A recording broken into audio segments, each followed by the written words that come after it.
What's going on, everybody? We're at the Slumberjack booth 4801, last day of ATA 2020. I'm here with pro staff member Amber Casey, and we're just going to do a quick interview here in the booth, kind of go over some of the products she's using, and give you guys a little insight to her background. So Amber, when did you start hunting? So I'm born and raised in Michigan. Grew up around hunting my whole life, but I really got heavier into it like after high school, because I was big into horses, one of those crazy horse gals. And I picked up my first bow when I was 16 or 17 and shot my first deer with my bow at 17, and then kind of took a dive, life happens, and then I really got heavier into it in my early 20s, mid-20s. Awesome. Yep. So you've been on the Slumberjack pro staff for about a year now, yep. And I know you did a big elk hunt in Montana for 2 weeks with your husband. Yep. So what's your favorite pack that you're using right now? So my favorite pack is the Deadfall. I used that quite a bit just this past year, and before that I used the Bounty, but the Deadfall, you made some good tweaks to it, a little bit smaller, so it's not, you know, when you're not carrying a hind leg of an elk out, you can, it's a pretty good day pack, even though it's pretty big. But and I've used a lot of stuff over the years from you guys, so anything from the tent, the cots, the sleeping bags, the packs, we're outfitted pretty well.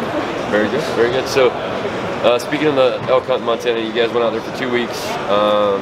You were on some bulls at first, and then unfortunately it didn't pan out. No. So give us a little background on that. So 2019 was very mentally draining. The last 2017, 2018, we hunt the same property 2 weeks every year, and on bulls, on elk every day. I mean, just a screaming fest.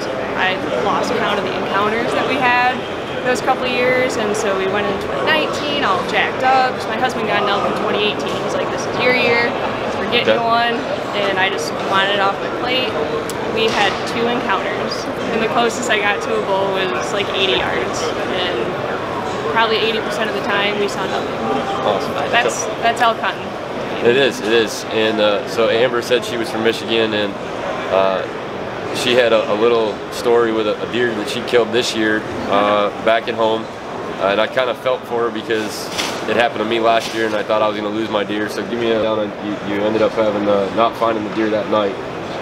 Correct. Put a bad shot on him. He was quartering to pretty hard, got a pass through, but we ran out of blood at like 100, 150 yards, and of course your heart just totally sinks. And it was cold enough that night. I'm like, we'll find him dead in the morning.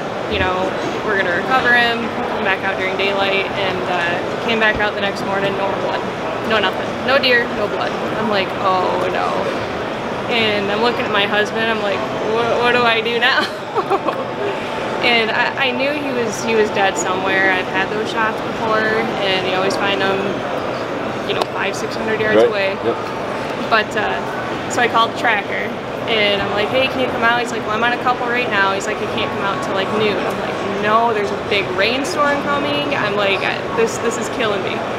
So sitting there, might have had a couple drinks to take the edge off, and waiting for him to call back, tell me he's on his way. Well, I get a call from my mom. I'm like, hey, why is my mom calling me? We're at my parents', but they were gone.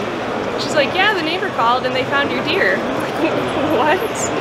The deer, he ended up circling all the way around, and he ended up only being like 150 yards from my stand. Okay.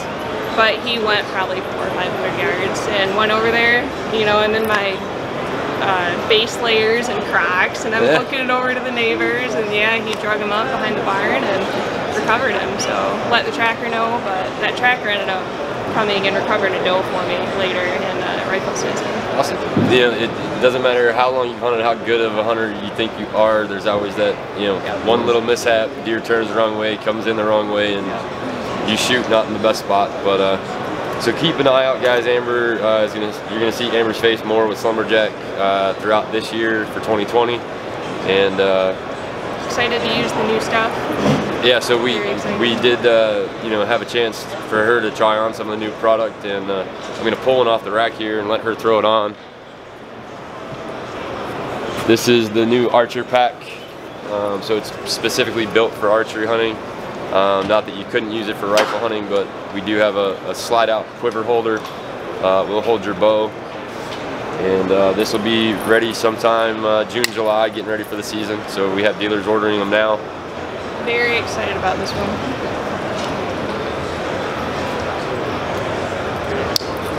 So obviously fits a woman pretty well. So more of a unisex pack, but Amber has worked with our product manager while she's here to make some tweaks on some other bags to make it specifically geared towards women. So thank you guys for tuning in, and check out Amber here on our Facebook, Instagram pages, and check out some of her photos. Thanks, guys.